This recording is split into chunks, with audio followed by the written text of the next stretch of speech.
Hi there.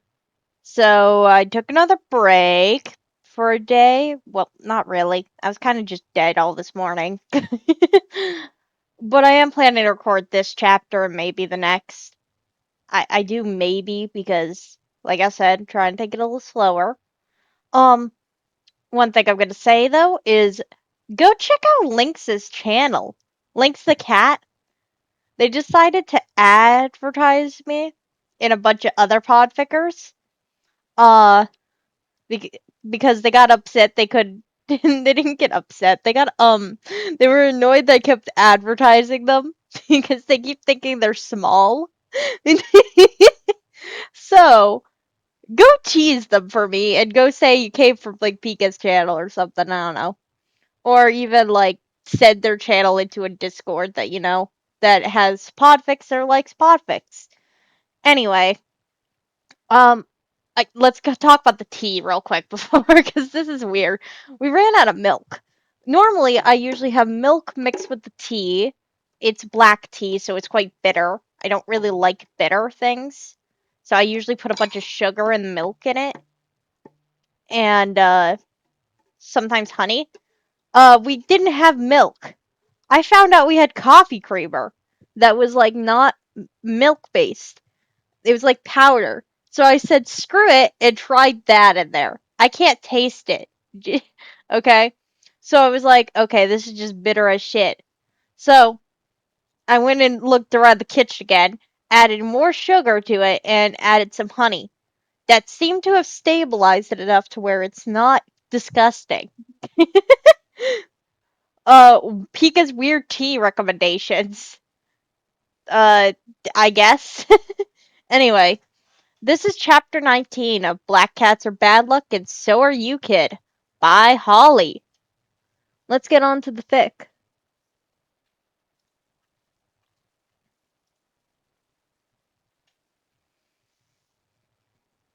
The next day, Mirio came for Eri. After a touching goodbye, Eri holding on for dear life onto Izuku and Ozawa's leg, having to be bribed with promises of sliced apples and caramel back at UA, both men sat down onto their couch, leaving Izuku to fix his fur. He walked away from the two who seemed to be having a moment and went to their bedroom to sit on their bed and clean himself. Sushi walked in after a few moments and joined him, looking over at the smaller. They are sharing tongues again. It's gross and I don't like to watch. Izuku chuckled and nodded. Me either. It's kinda weird to even think about. And I'm not gonna. The larger cat huffed and began to clean himself as well, licking his tail clean. Both of them sat like that for a while, fixing their furs and curling up on the sofa comforter on the couple's bed, until Yamada called for them. Here, kiddies, food time. Hazashi, don't call them like that. Like what? Atsuku is a human, and sushi comes when you clank two bowls together. Yeah, well, Izuku tuned them out as he and Sushi began to make their way to the kitchen. He jumped onto the counter along with Sushi, who struggled a bit with his round belly, and Hizashi set their foods in front of them, grabbing some leftovers for themselves. The two men ate quietly, and his homeroom teacher spoke up while he was washing the dishes. We need to go shopping. Izuku looked up at the other teacher did. I guess we do, but we can't exactly take Izuku with us. His homeroom teacher shrugged. I'm sure we can leave him here alone with Sushi for an hour. The other man paused and looked over at the raven-haired man like he lost his mind.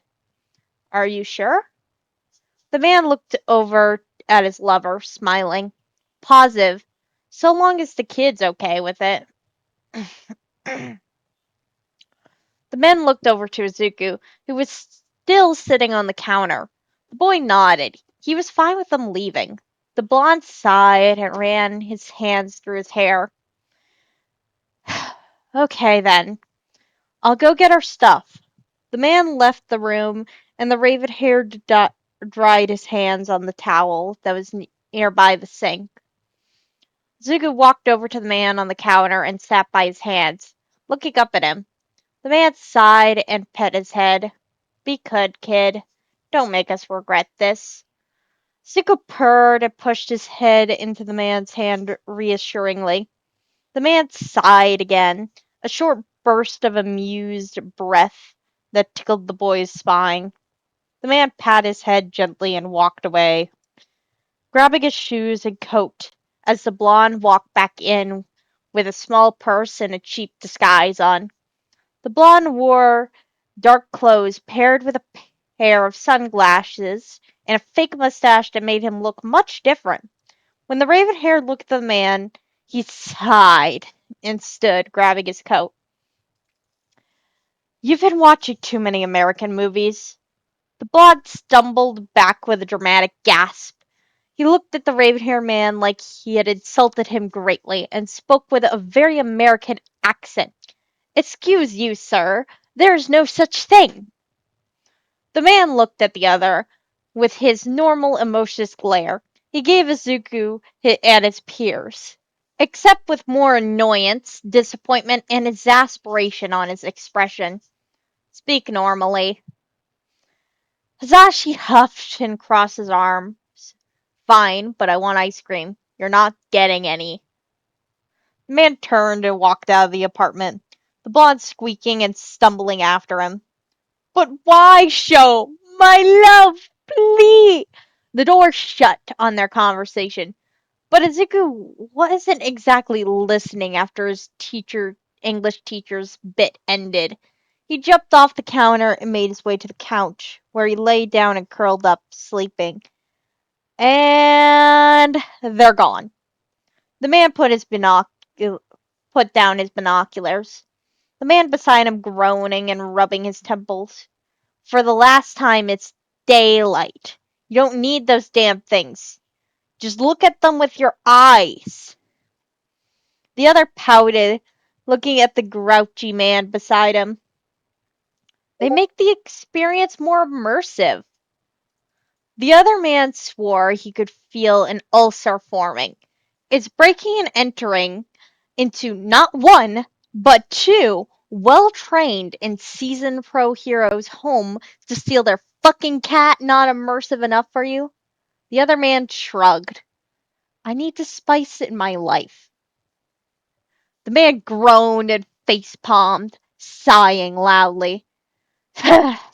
Fine. Let's just get this over with. Roger, Roger. They jumped down onto the man's balcony, careful as it was daylight, and the first man's body turned flat, and he slid through the sliding door, unlocking it for his friend, who walked in. They were met by the couple's other cat, who hissed at them furiously. Zuko woke up to Sushi's hissing.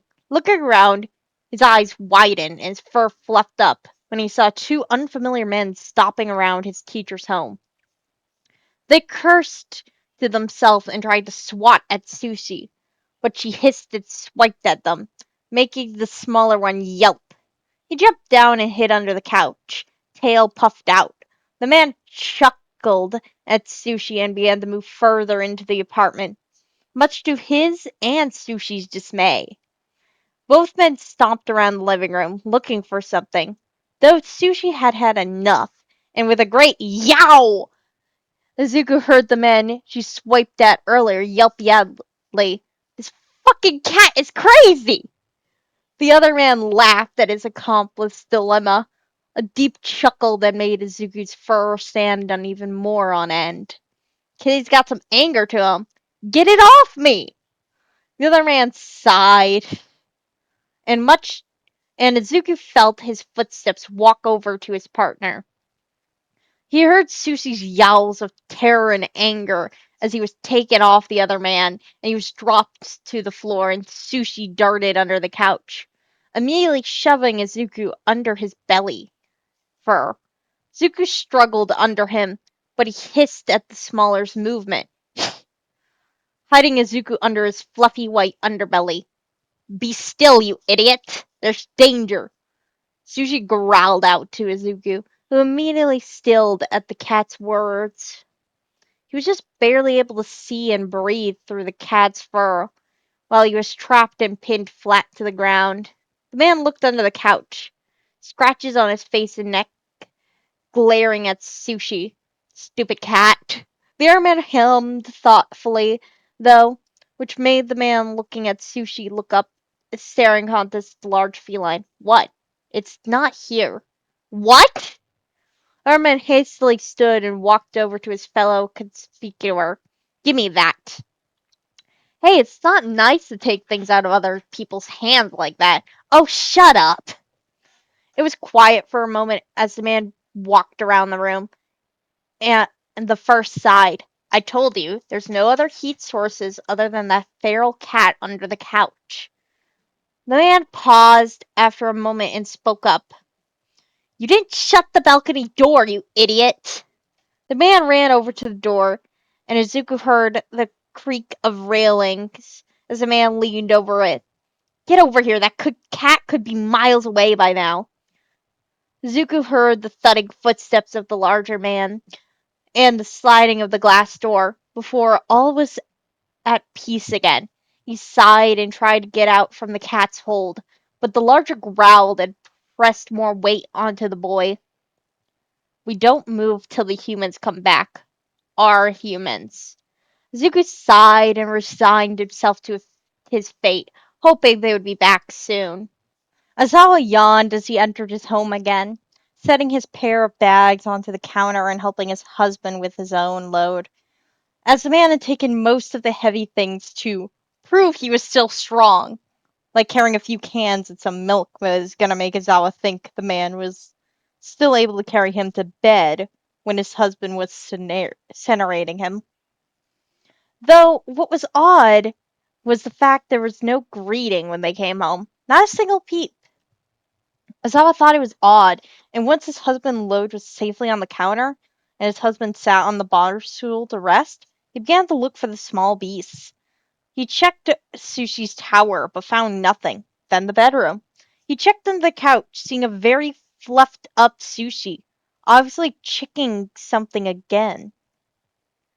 He sighed and reached under, rubbing the cat's fur, which was fluffed up angrily as he touched it. Something must have really spooked the poor beast.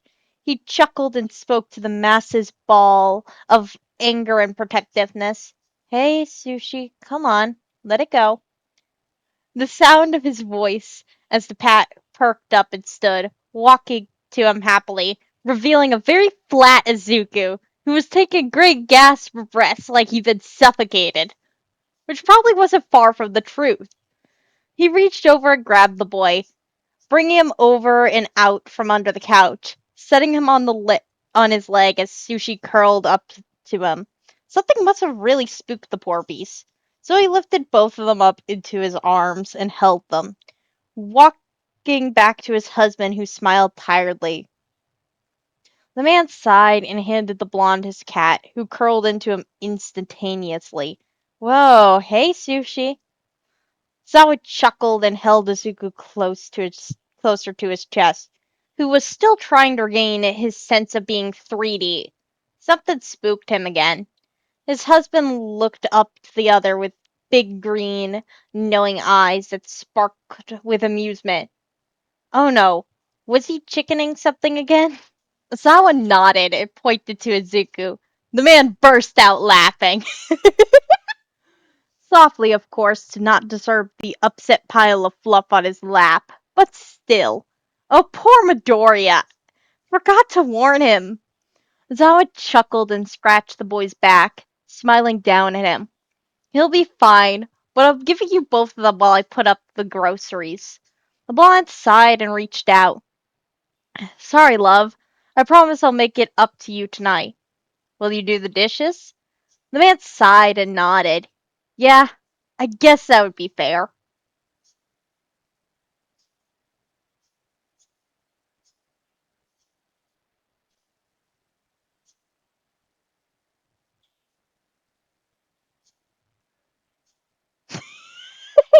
sorry, I'm laughing.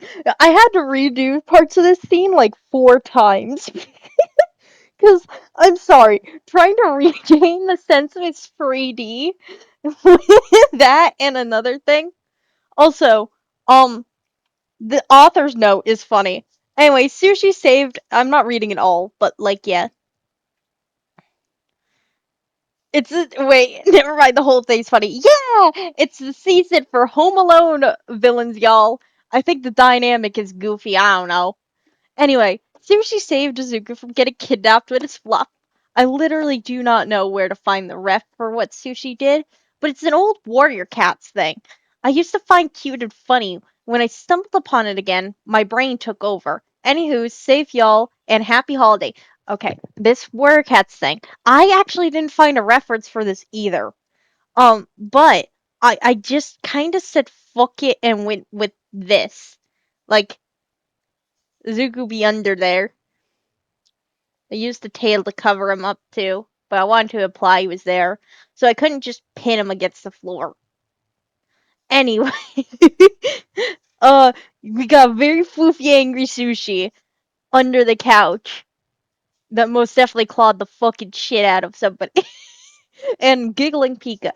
Anyway, I hope you enjoyed. Don't forget, check out Lynx's channel, and bye!